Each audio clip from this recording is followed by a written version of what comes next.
পাখির মতো গুলি করে হত্যা করা হয়েছে, যাত্রাবাড়িতে হত্যা করা হয়েছে।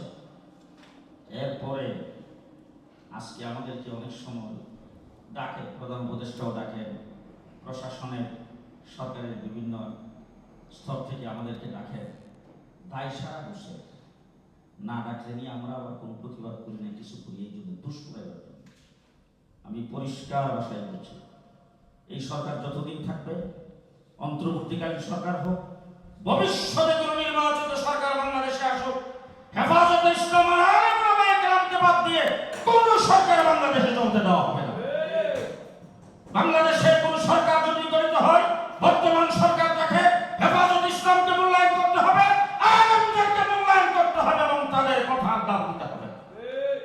আমরা বাইতুল মুকাররমের সামনে হেফাজত ইসলাম ঢাকা মহানগরের পক্ষ থেকে জাতিসংঘ মানব অধিকার অফিস খোলার প্রতিবাদে আমরা সেখানে মিছিল করেছি, বিক্ষোভ সমাবেশ করেছি।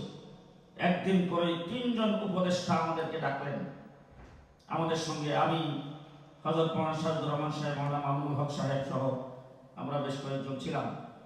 তারা আমাদেরকে রেখা বুঝাইতে চেষ্টা করলেন যে মানবাধিকারের দ্বারা আমাদের উপকার হবে, আমাদের কোনো ক্ষতি হবে না। কিন্তু ক্ষতির সাইডগুলি আমরা সবগুলি বলেছি, বলছে এগুলি আপনাদের যুতুপুরির বয়, এইগুলি কোনো কিছুই হবে না। তারপরে আমরা সেখানে বলছি এটা আমরা হইতে দেব না। এরপর তারা বলছেন ঠিক আছে, আরেকটু চিন্তা ভাবনা করে আরেকটু বড় পরিসরে আপনারা পরামর্শ করেন।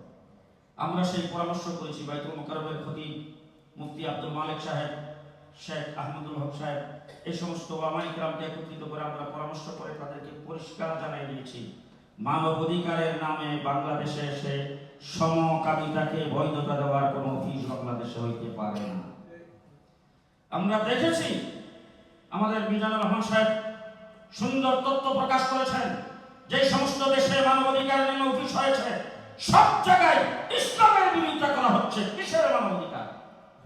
ইসলামকে আজকে আমরা বাংলাদেশে মসজিদে নামাজ পড়ি, আমরা বাংলাদেশে কোন ব্যক্তি যদি বেলাল্লাপনা করে, কেউ যদি বেহায়াপনা করে, ইসলামের বিরুদ্ধে যদি কেউ কথা বলে, যদি কেউ রাসূলের বিরুদ্ধে কথা বলে, আল্লাহর বিরুদ্ধে কথা বলে, কোরআনের বিরুদ্ধে কথা বলে, আমরা মাঠে নেমে স্লোগান দেব, আর তারা বলবে যে মানবাধিকার লঙ্ঘন, তারা বলবে যে মানবাধিকার লঙ্ঘন। আপনারা জানেন ব্রিটিশ সরকারের আমলে একটি আইন সংসদে পাস হওয়ার জন্য সংসদে বিল আনা হয়েছিল, সেটা হলো আমার দেহ আমার অধিকার। আমি যদি সকালবেলা উঠে যদি মনে করি যে আমি এখন আর পুরুষ থাকবো না, আমি আজকের থেকে মহিলা, সালোয়ার কামিজ লাগায় যদি আমি রাস্তা দিয়ে হাঁটি, এটা আমার অধিকার, আমাকে কেউ বাধা দিতে পারবে না। এটা আমার অধিকার।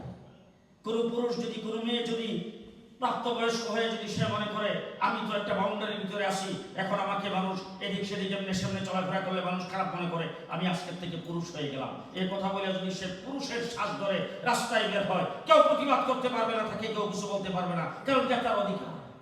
মানবাধিকার অফিস যদি খোলা হয় সেই কাজটি হবে, মানবাধিকার অফিস যদি খোলা হয় সেই কাজটি হবে। যারা ইসলামের বিরুদ্ধে কথা বলবে, ইসলামের বিরুদ্ধে কটূক্তি করবে, কোরআন হাদিসের বিরুদ্ধে কথা বলবে, তাদেরকে মানবাধিকারের আওতায় প্রমোশন করা হবে। আর আমরা যারা প্রতিবাদ করব আমাদেরকে বলবেন মানবাধিকার লঙ্ঘন।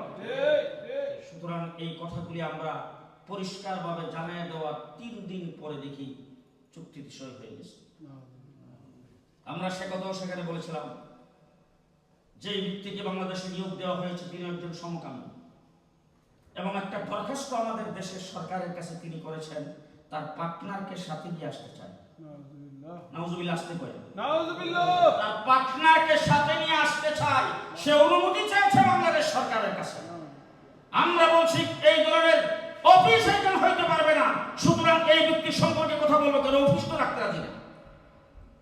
আজকে এই অফিসের কার্যক্রমের জন্য সই সিল স্বাক্ষর হয়ে গেছে, চুক্তিপত্র হয়ে গেছে। আমরা ইতিমধ্যেই হেফাজত ইসলাম বাংলাদেশের পক্ষ থেকে আগামী 28 তারিখে, আমি গত পরশুদিন টেলিফোনের মাধ্যমে একটা মিটিং করাইছি, সেই মিটিংয়ের মাধ্যমে 28 তারিখে আমরা একটি আলোচনা সভা এবং গোলটেবিল করেছি, এবং ওই দিন জাতীয়ভাবে একটা বড় ধরনের প্রোগ্রাম ঘোষণা করা হবে। আপনারা সকলে দোয়া করবেন আল্লাহ যেন এই অফিস যেন বাংলাদেশে হইতে না পারে, এবং কোন অবস্থাতে আমি হেফাজতের একজন দায়িত্বশীল হিসেবে আপনাদের এখানে দাঁড়ায়া আল্লাহর উপর ভরসা করে বলে গেলাম, আমরা জিন্দা থাকতে বাংলাদেশে অফিস হইতে দেব না ইনশাআল্লাহ। আপনাদের সার্বিক সহযোগিতা চাই।